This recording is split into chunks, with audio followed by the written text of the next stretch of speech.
Watukufu Timwezini, maraba ivo mlio na wasi. Bonsoir à tous et merci de nous retrouver pour ce nouveau journal. Si habari za Raziki Zambeli leo rikabaharini na madomana ya Meteo France sura Faransa rapare maelezo za mafundi ya imana hiyawa ibuzao na mahafali ya Lycée des Lumières ihandrisa mahabari arna gazeti ya leo. Et dans les titres de ce mercredi 29 septembre, améliorer les prévisions météo et la navigation, c'est le but de l'Houlographe, une sonde déployée ce matin au large de nos côtes. Nous avons suivi sa mise à l'eau, c'est à voir dans cette édition. Entreprendre dès le lycée, c'est possible avec la Maison de l'Entrepreneuriat. Elle a été lancée cette semaine au Lycée des Lumières de Kaweni, découverte en fin de journal. Et je vous le dis en titre, un houlographe a été déployé ce matin au large de nos côtes. Il s'agit d'un appareil de mesure chargé de recueillir en temps réel des informations océanographiques comme la température de l'eau et la force des vagues. C'est la première installée dans l'océan Indien et il va permettre d'améliorer les prévisions de Météo France ainsi que la sécurité de la navigation. Ce matin, exceptionnellement, nous avons été autorisés à suivre l'opération de mise à l'eau de l'appareil. Awanrisali gazeti leo uvimwa ya maduja ikai tilo baharini Ivan Rakotovao aka na madomana ya Météo France. Ce matin, au large de l'île Mtsamboro, une drôle de bouée est sur le point d'être mise à l'eau. D'un poids de 300 kg, une grue est nécessaire pour la soulever. Son nom, houlographe. Un houlographe, tout simplement, c'est une station météo qui est installée dans une bouée et larguée à poste fixe au-dessus d'un point stratégique qu'on considère stratégique. Donc cette station, elle envoie de l'information directement par émission satellite, réception sur un concentrateur. Mise en place par Météo France, cet houlographe est le premier déployé dans l'océan Indien. Il embarque des outils de mesure qui permettront de relever une grande quantité d'informations. À l'intérieur de ce houlographe, on a un capteur de température qui mesure la température de l'eau de mer.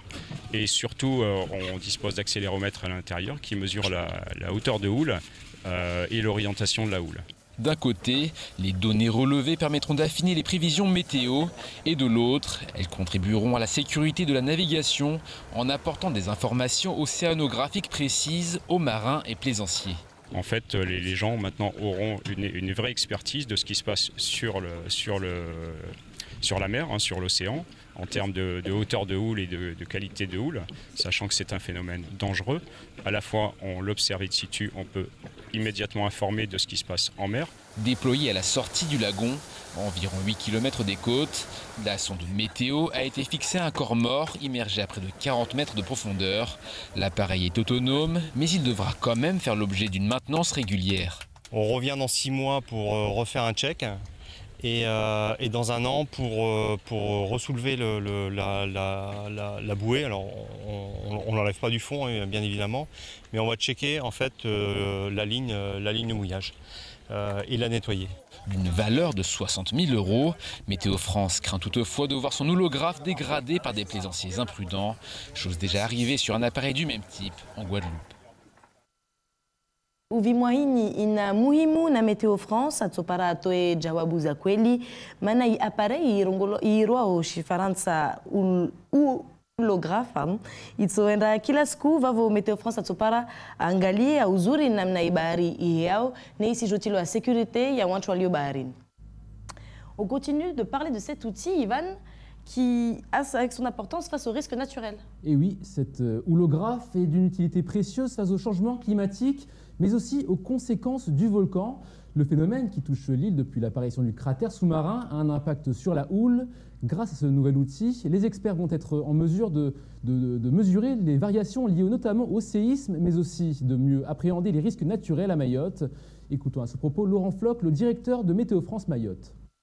Tout ce qui est érosion, tout ce qui est recul du trait de côte, et en particulier, et c'est là où effectivement le paramètre sismo-volcanique entre en jeu, c'est qu'on sait que du côté de Petite Terre, on s'est affaissé d'une vingtaine de centimètres. Donc ça va, on va dire, démultiplier l'effet de cette houle et de ces vagues à la côte. Et si on ne sait pas les modéliser, si on n'enregistre pas réellement ce qui se passe en mer, eh bien on est sur des modélisations. On n'est pas sur des observations. Ouais. Donc là, il y a déjà un houlographe au parc marin qui sert déjà pour ce genre de travaux et qui documente régulièrement ces travaux, mais c'est un holographe temporaire. Nous l'évoquions hier, la course de pneus revient avec une nouvelle édition digitale. Et grande nouveauté cette année, le challenge Orange va être étendu à La Réunion et Madagascar. Sur l'île Bourbon, le jeu mobile de course de pneus a déjà été téléchargé plus de 3000 fois. Du côté de l'île Rouge, les organisateurs comptent rapidement démocratiser l'application. En effet, à l'issue des concours sur les 3 grandes îles, la grande finale régionale se tiendra d'ici la fin de l'année. Émeric Bigot, le responsable des partenaires et du sponsoring chez Orange, nous parle de cette conquête régionale. Moi, j'ai appelé mes collègues de Madagascar, je leur ai parlé de cette course de pneus, ils en avaient déjà entendu parler, ils étaient très heureux de pouvoir rejoindre l'aventure, puisque quand on développe une application, l'avantage c'est qu'elle est internationale, elle se déplace malgré le Covid, malgré les frontières et les mers, donc on leur a expliqué un peu comment se déroulait le jeu, quel était le gameplay, quel était l'objectif de ce jeu, de faire connaître Mayotte, et on va pas nier la proximité de Madagascar et de la Réunion avec Mayotte, et puis comme on le disait tout à l'heure, c'est aussi l'occasion de faire parler en bien de Mayotte, d'avoir un challenge avec des jeunes et avec tous ces lieux emblématiques de Mayotte. Donc ils nous ont dit, écoutez, pas de souci, on va regarder comment est-ce qu'on peut créer une compétition digitale. Donc ils vont faire une campagne de communication pour évidemment présenter le jeu. On va leur envoyer tous les éléments que nous avons pu réunir avec Laurent. Et maintenant, place au reste de l'actualité en bref de ce mercredi 29 septembre, Yousra. À Ukuchi, Vojana préfet ya Maore na iraisi ya conseil départemental wakawaende wa kujopara watu wakensi umirereni na kumbani pare wa hadisi Maore isi jotia I hawalia udzade iroa ushizungu congé paternité pare heli ya ngilo arna I sharia be unu Maore kaitsoliva vomoja na Leslie Vimene. Hier, le préfet de Mayotte et le président du conseil départemental sont allés à la rencontre des élus de Tingoni, des habitants de Mirereni et des habitants de Kombani. Ces deux populations sont exaspérées par les violences perpétrées entre les deux villages. Thierry Suquet a solennellement appelé les deux populations à retrouver le calme et à prouver leur attachement à la devise de la République, liberté, égalité et surtout fraternité. Le préfet a assuré que l'État reste et restera mobilisé pour s'interposer inlassablement entre les deux populations qui s'insultent et s'agressent mutuellement. Pour le représentant de l'État, il n'y a pas d'autre voie que la recherche de la paix par le dialogue entre les habitants de bonne volonté. Il ajoute, je cite, « Le chemin vers la paix doit être inconditionnel car les torts sont partagés. Ce dialogue doit être permanent et impliquer toutes les composantes des deux villages, les élus, les associations locales, les clubs sportifs. » Enfin, le préfet a demandé aux victimes de violences ou d'entraves à la circulation de déposer plainte pour que les forces de sécurité et la justice puissent œuvrer.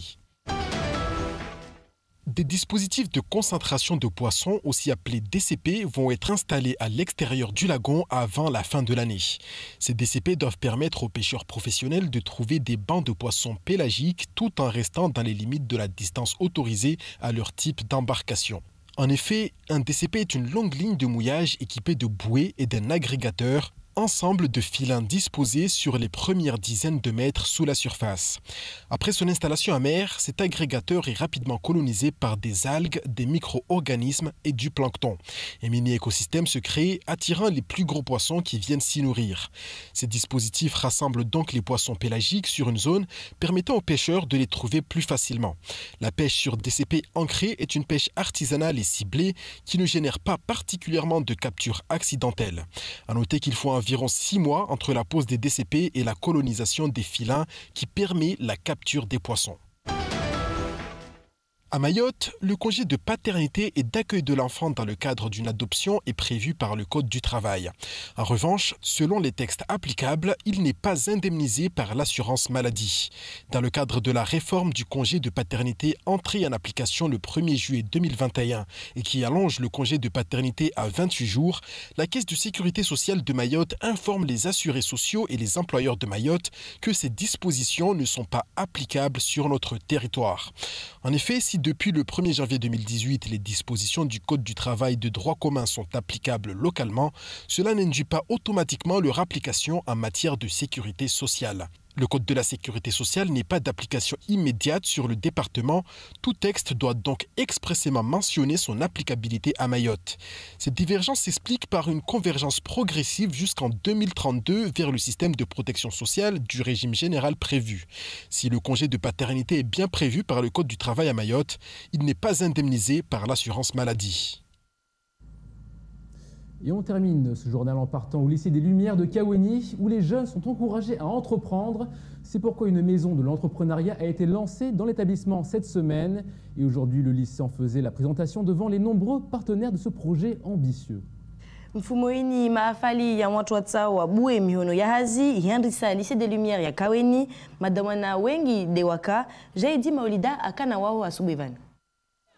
Un nouveau projet est né au lycée des Lumières où l'on présentait aujourd'hui la maison de l'entrepreneuriat. Comme son nom l'indique, elle a pour vocation d'accompagner les élèves qui souhaitent se lancer dans le monde de l'entreprise à l'avenir. Alors la maison de l'entrepreneuriat, elle a pour objectif de sensibiliser et d'accompagner l'envie d'entreprendre. Elle a le bureau des entrepreneurs dans lequel on peut venir rencontrer les partenaires lors des permanences, on peut recueillir un coaching si on a besoin d'accompagnement sur un projet, avoir éventuellement un financement si le projet est abouti. Le deuxième lieu, c'est bien sûr la salle de classe, qu'il ne faut pas oublier, dans lequel seront dispensés des ateliers thématiques. L'amphithéâtre du lycée pourra également être sollicité pour des conférences. Et à ce sujet, des conventions ont été signées entre le rectorat et un ensemble de partenaires afin qu'ils apportent leur expertise aux élèves. Nous, notre volonté déjà depuis plus d'un an au niveau du rectorat, c'est de développer l'entrepreneuriat étudiant, l'entrepreneuriat des élèves. Donc on a commencé par monter le pôle Pépite et maintenant dans les établissements de développer ce type d'initiative comme ici la maison de l'entrepreneuriat. Et ce que je dis à ces jeunes, c'est que évidemment il nous faudra rien lâcher, mais ils seront accompagnés surtout dans un territoire où il y a encore beaucoup à faire. Pour assurer le suivi des futurs entrepreneurs, l'établissement se voit doté du BDE, le bureau des entrepreneurs. Et ce sont les étudiants eux-mêmes qui en auront la charge. Alors au BDE, il y a la possibilité pour les élèves de communiquer avec des partenaires pour pouvoir apprendre ce que c'est entreprendre, qui est bien sûr une solution parmi d'autres dans l'insertion professionnelle. Le bureau de l'entrepreneuriat est là pour aider les élèves à les conseiller. Du coup, elle nous permet aussi d'être en collaboration avec d'autres élèves ou avec des professionnels en cas pour notre projet. Et le premier projet du BDE, c'est d'organiser un concours ayant pour but de valoriser la culture mahoraise. La maison de l'entrepreneuriat est ouverte à tous les étudiants de l'établissement et pourrait même s'ouvrir aux anciens élèves du lycée. Maintenant, place au projet.